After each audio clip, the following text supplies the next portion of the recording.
molécules. Et en plus,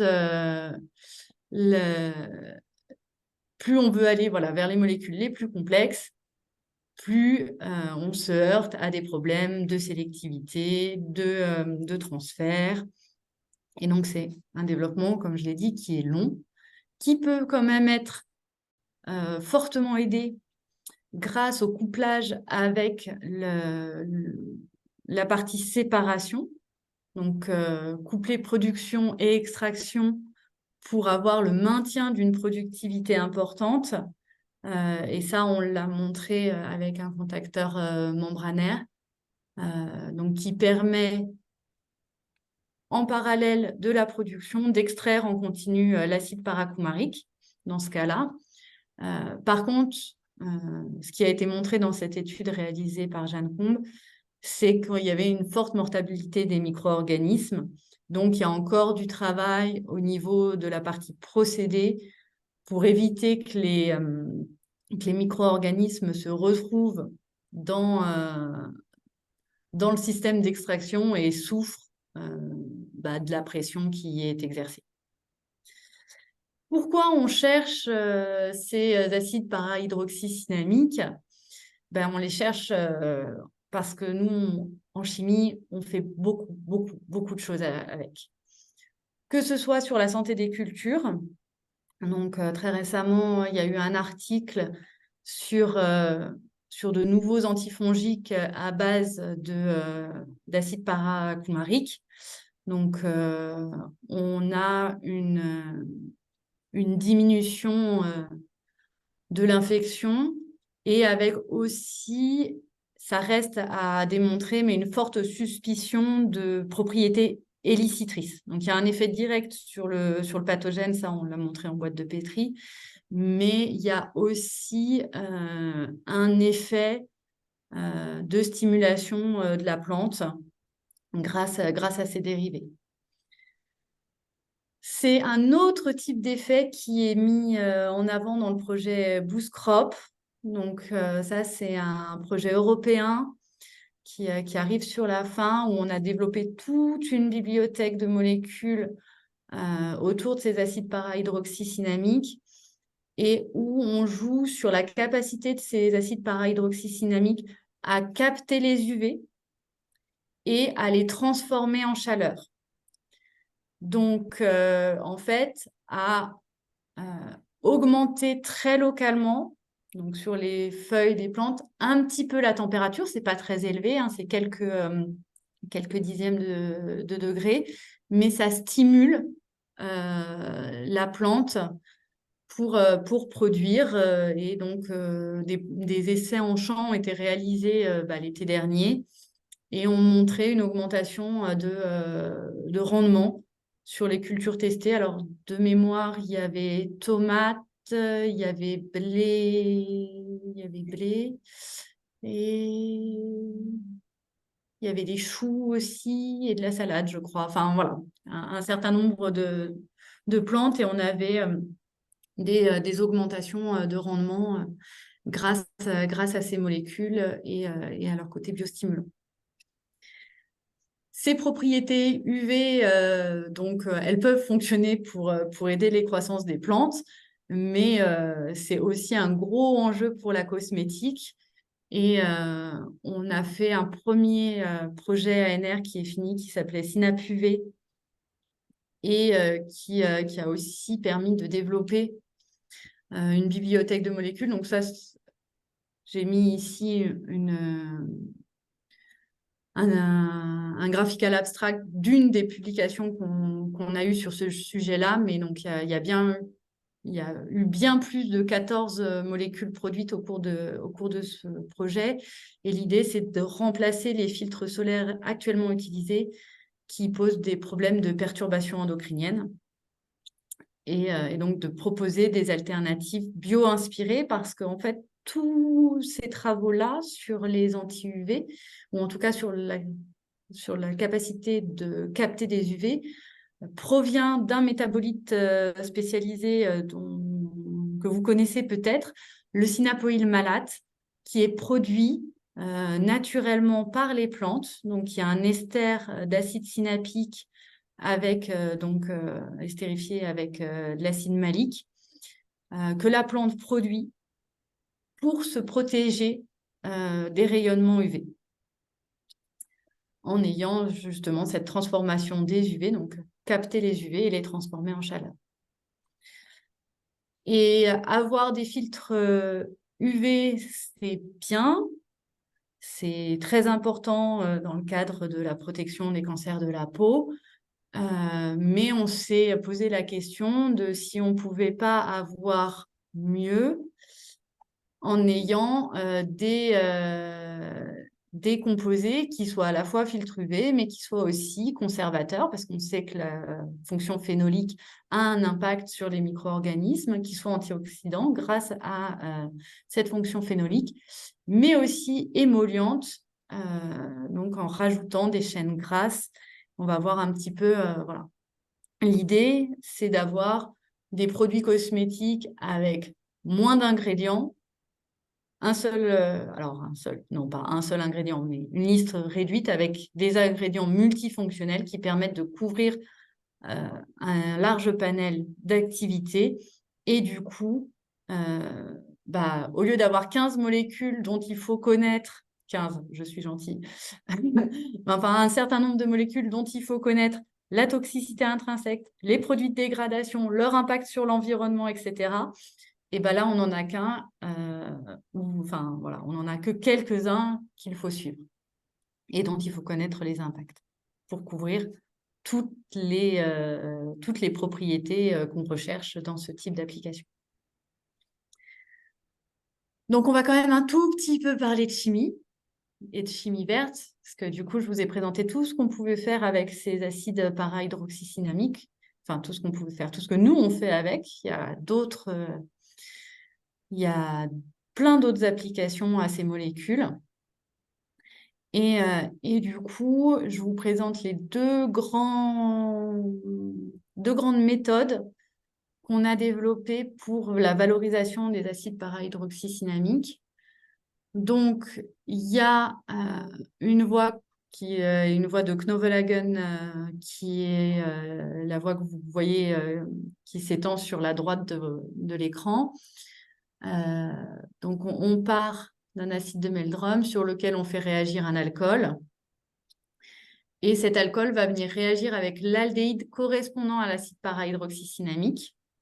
Donc ça, on sait par voie biotechnologique, on retourne quand même un petit tour vers la biotech, qu'il y a des enzymes qui sont très très compétentes et qui sont même utilisées à l'échelle industrielle pour transformer les acides para-hydroxycinnamiques vers les aldéhydes correspondants. C'est notamment comme ça qu'est produit beaucoup de vanilline dite naturelle, qui n'est pas de la vanilline extraite de plantes, mais qui est de la vanilline obtenue à partir d'acide féolique issu du riz et transformée par voie biotech vers la vanilline. Donc ici, ce n'est pas la vanilline, c'est le syringaldéhyde, puisque ça va être les dérivés de type synapique qui ont montré les meilleurs résultats. Et donc en faisant réagir cet aldéhyde avec le composé formé, donc si vous avez bien vu dans la première étape, il n'y a pas de solvant. Le composé qui est formé, il est formé de façon quantitative, donc on peut directement ajouter l'aldéhyde dans le milieu, on n'a pas de séparation. Et on va venir mixer les deux grâce, donc on va les solubiliser dans l'éthanol et on va ajouter de la proline, donc un acide aminé naturel, pour venir faire la transformation. Donc la proline, elle peut même être mise en quantité catalytique pour réaliser cette transformation. Et ensuite, on peut venir ajouter des chaînes grasses si on le souhaite de façon sélective sur le composé formé avec une enzyme commerciale supportée très très utilisée qui est la Candida antarctica lipase B et qui est capable de travailler sans solvant à des températures assez élevées dans des conditions assez particulières, donc sous vide, qui permet d'éliminer l'éthanol, donc qui fait de la transestérification. On va éliminer l'éthanol et on va ajouter, on va le remplacer par des chaînes grasses. Donc, au niveau de la chimie verte, ce qui nous intéresse, c'est beaucoup d'étapes qui sont sans solvant ou avec un solvant divers, donc l'éthanol, qui a peu d'impact sur l'environnement, qui peut être biosourcé, enfin même qui est biosourcé, hein, puisque ça coûterait plus cher de le faire à partir de pétrole que de le faire par voie microbienne. Hein. C'est quelque chose qu'on maîtrise depuis quelques millénaires, la production d'éthanol. C'est des réactions enzymatiques, des réactions en cascade ou ce qu'on dit one pot two step. Et puis là, on n'a pas de protection ni de déprotection, puisqu'on a toujours une sélectivité entre les différentes fonctions. Le phénol ne rentre jamais en compétition avec les autres fonctions. Et donc, on a des réactions qui sont très propres. En bas, je vous ai présenté la réaction qui permet d'obtenir les composés multifonctionnels dont je vous ai parlé pour la cosmétique. Donc là, j'ai présenté sans la double liaison, mais elle peut être présente tout du long, la double liaison. Et donc, ça permet d'avoir les propriétés UV. Donc, la première étape, c'est une estérification dans l'éthanol. On peut réduire la double liaison en utilisant une catalyse métallique, palladium sur charbon, en présence d'hydrogène. Toujours dans l'éthanol, en fait, on a juste rajouté notre palladium sur charbon dans la première réaction, on n'a pas séparé. Là, on va extraire le composé produit à la fin de l'hydrogénation. On n'a toujours pas besoin de le purifier parce qu'on va le cristalliser. Il va cristalliser par lui-même, donc être assez propre et de façon assez simple. Et pareil, en utilisant la calbée avec l'alcool choisi, toujours sans solvant, on va pouvoir transformer le premier composé vers le composé final, donc avec ce groupement R qui est une chaîne grasse, qui du coup, cette transformation, elle est totale aussi, et une simple filtration pour enlever les billes de calbée suffit pour avoir un composé avec une pureté qui est suffisante. Donc là aussi, on évite la grande utilisation de solvants généralement associés à la purification. Je vais aller vers un autre sujet, d'autres métabolites spécialisés que sont les stilbènes et notamment le resveratrol. On joue avec cette molécule dans le cadre du projet Glycostil, qui est porté par le RIBP et qui m'a permis de rencontrer Blandine notamment, et qui est soutenu donc, par Novéal, une filiale de L'Oréal, et qui fait intervenir, en plus de l'URD-ABI, les unités de recherche MEDIC et l'ICMR. Donc, MEDIC qui regarde donc l'impact des molécules sur la peau, et l'ICMR qui est donc l'Institut de chimie moléculaire de Reims, qui va s'attaquer notamment aux problèmes de purification et de caractérisation de ces molécules très complexes. Donc, dans ce projet, il y a une partie bioproduction des stilbènes par culture cellulaire et un volet synthèse chimique de dimères et d'oligomères du resveratrol et du picéide. Donc, le partenaire du resveratrol, mais qui est glycosylé, enfin glucosylé même. Et l'idée de ces synthèses chimiques, c'est de trouver de nouveaux composés, de produire des standards analytiques pour mieux comprendre les cultures cellulaires, d'avoir des molécules purifiées et bien caractérisées pour les tests d'activité biologique, et puis comprendre les mécanismes de formation des oligomères, qu'est-ce qui favorise, défavorise la formation de ces composés. Donc, je vous présente des travaux qui sont donc sur l'optimisation de la production du labruscol par voie enzymatique. Donc, chimie verte toujours, on va prendre le resveratrol, qui est fort peu soluble dans dans l'eau, hein, et donc on va faire un mélange entre de l'eau et un co-solvant pour pouvoir à la fois solubiliser le resveratrol, mais avoir une activité quand même conservée pour l'enzyme, qui est ici une lacase, et qui va permettre la génération de radicaux. Et c'est là que les choses se compliquent, parce que sur les stilbènes, on peut avoir une délocalisation du radical assez importante. Et donc, on peut faire beaucoup d'espèces à partir de ce radical. Dans les travaux antérieurs, il y avait uniquement une seule publication, on va dire, de chimie qui permettait d'obtenir du labruscol en une seule étape, puisque là, on parle bien d'une seule étape. On prend le resveratrol et on le transforme vers le labruscol, où il y avait une proportion de labruscol reportée de moins de 5%. On savait, grâce aux travaux antérieurs du RIBP, qu'on pouvait produire, que les cellules étaient compétentes pour produire cette espèce, parce que c'est même grâce à ces travaux que le labruscol il a été découvert. Donc, c'est vraiment isolé de cultures cellulaires de vigne. Mais il faut des bioproductions assez importantes pour obtenir des quantités, certes, qui permettent déjà de caractériser, mais qui restent modestes au regard de tests biologiques nécessaires pour comprendre les activités de ces molécules. Donc, ce qui a été fait, c'est une optimisation de la production par voie enzymatique en jouant sur un plan d'expérience avec 5 variables. La quantité d'acétone, qui est notre co-solvant, le ratio entre l'enzyme et le substrat, la concentration en resveratrol, et puis l'addition de la solution enzymatique. Ça, c'est grâce à des travaux antérieurs qui avaient été faits sur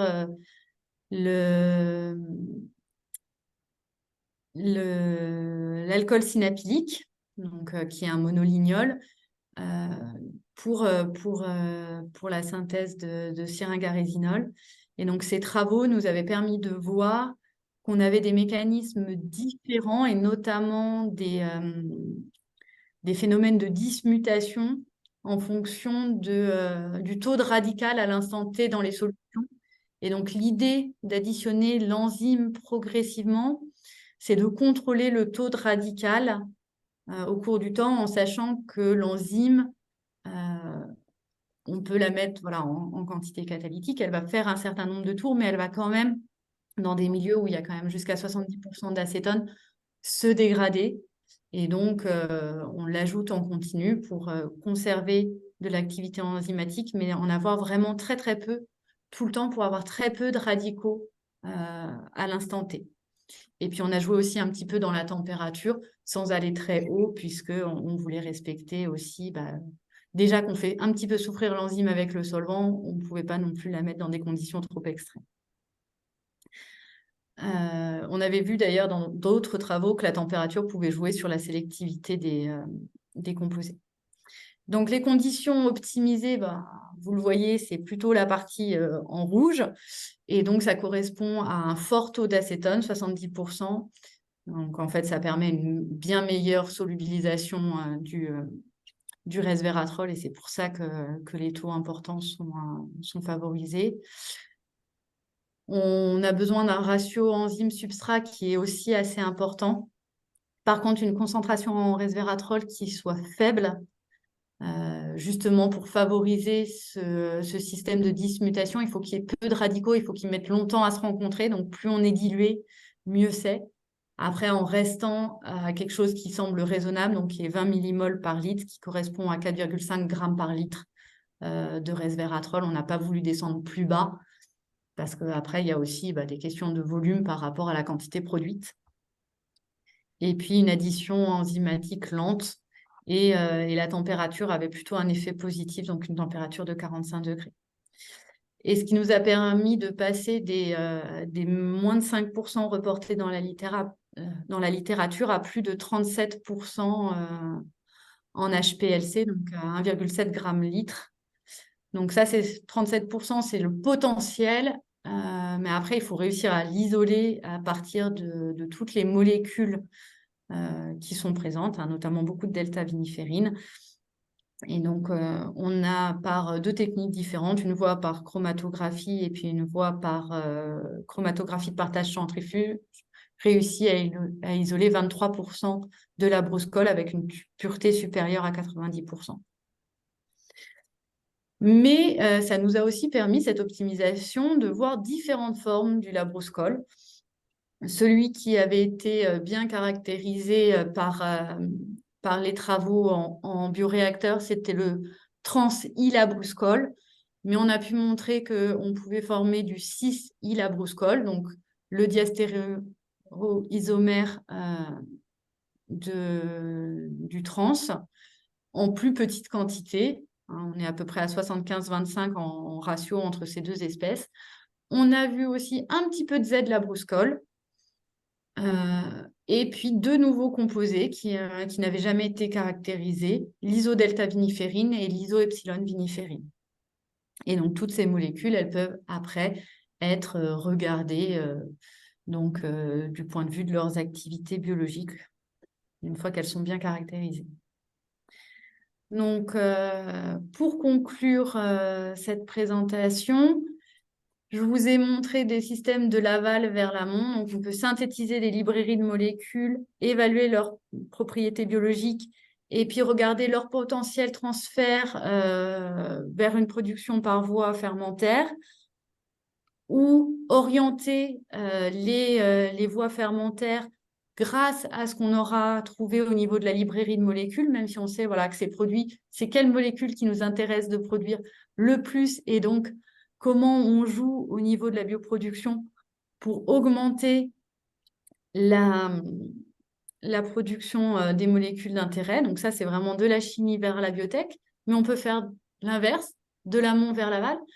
C'est que quand on a une bioproduction qui est bien maîtrisée, qui fonctionne bien, qu'on peut isoler les composés, et ben, ça va être fonctionnaliser les composés pour leur apporter encore plus de valeur, des valeurs d'usage. Et donc, cette démarche-là, elle est aussi fortement itérative, c'est-à-dire que ce n'est pas parce qu'on a fait les choses d'une façon, voilà, peut-être qu'une fois qu'on a la biotech qui a été mise en place grâce à une idée qu'on a pu avoir par une molécule synthétisée en chimie, on peut aussi retravailler la molécule, refaire des bibliothèques, rechercher comment optimiser toujours plus les voies biotech. Donc, je veux remercier toutes les personnes qui ont été impliquées dans les projets que je vous ai présentés. J'ai pas mis tous les logos et tous les noms systématiquement parce que sinon, ça aurait pris toute la place sur les slides. Je veux remercier particulièrement Benjamin Rioux qui a été postdoctorant sur le projet Boost Crop et qui a beaucoup travaillé au développement de toute cette chimie. Jeanne Combe qui était en doctorat sur SINAP-UV et qui a vraiment fait beaucoup progresser la partie biotech sur la bioproduction des acides para-hydroxycynamiques au sein de l'URDABI. Je remercie aussi les collègues du génie des procédés qui permettent l'extraction des molécules et leur purification. Les partenaires des différents projets, que ce soit Syntech sur de la partie santé des cultures, biostimulation, que ce soit Novea Logivaudan sur la partie cosmétique, que ce soit l'URCOM ou Havre sur les tests physico-chimiques pour la cosmétique.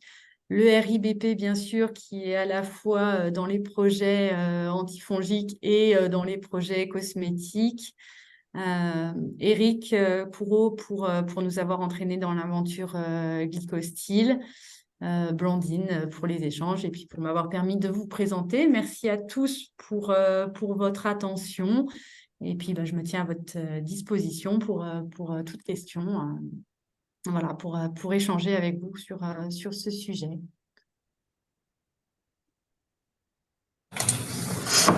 Merci beaucoup, Amandine, pour votre présentation. Donc, on passe maintenant aux questions. Si vous en avez, vous pouvez prendre la parole directement ou écrire dans le chat si vous préférez.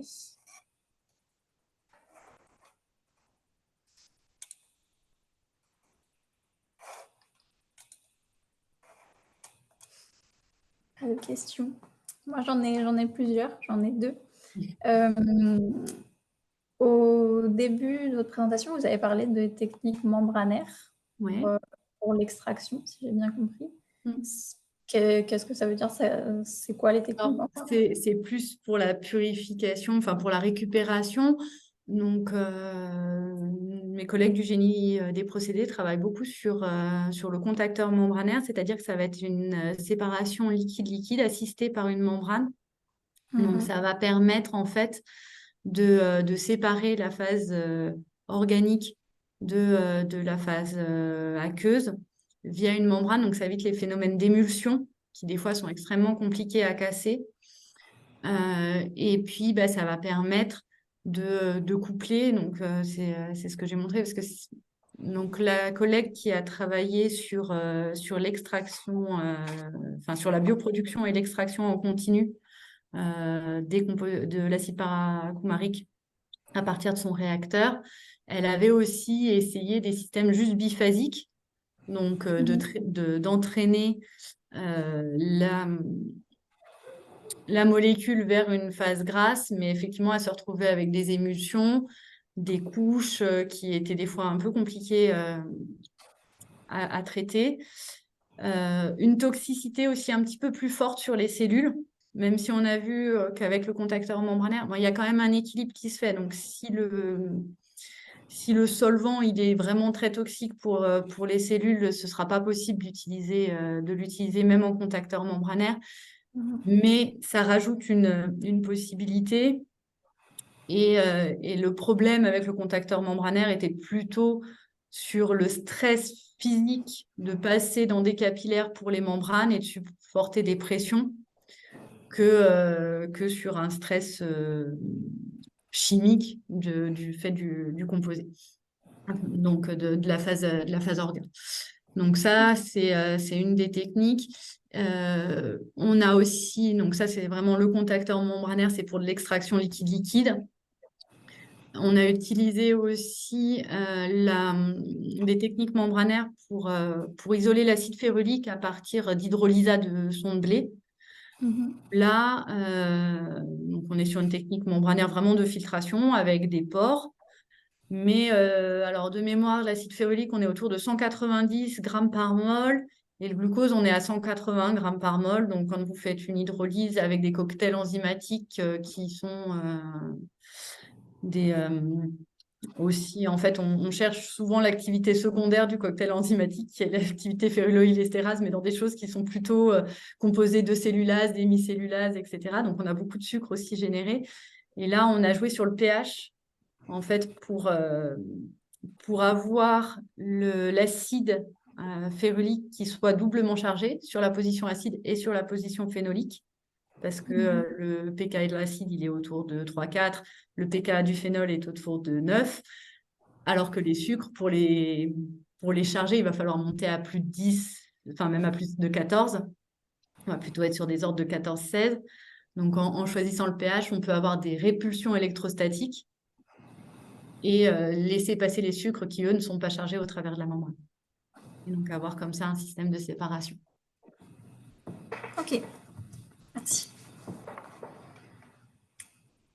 Est-ce qu'il y a d'autres questions?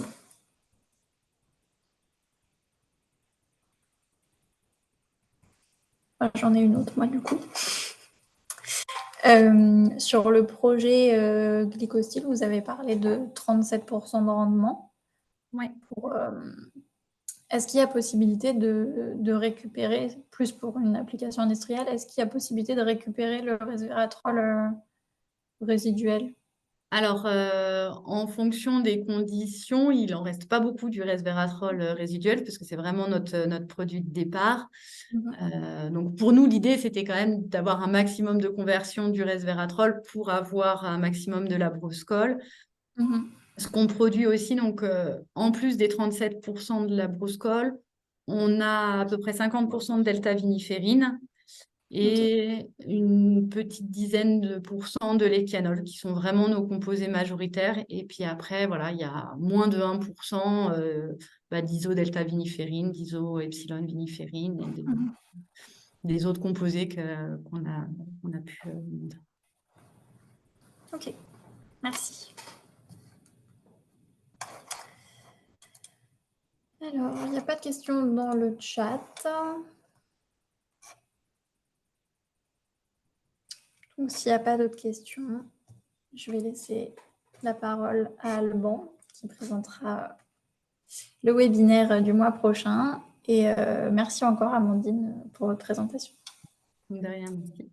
Merci beaucoup, Amandine, pour la présentation. C'était super. Puis moi, je travaille sur les stilbènes, donc j'ai beaucoup aimé. Du coup, alors je vais juste partager. Hop. Est-ce que vous voyez mon écran? Oui. C'est pas ça, c'est ça. Hop. Du coup, oui. Le mois prochain, il y a Angélique Rat qui va nous faire une présentation sur l'interaction entre bactéries et phytométabolites, avec un focus sur les composés pharmaceutiques alcanine et chicoline.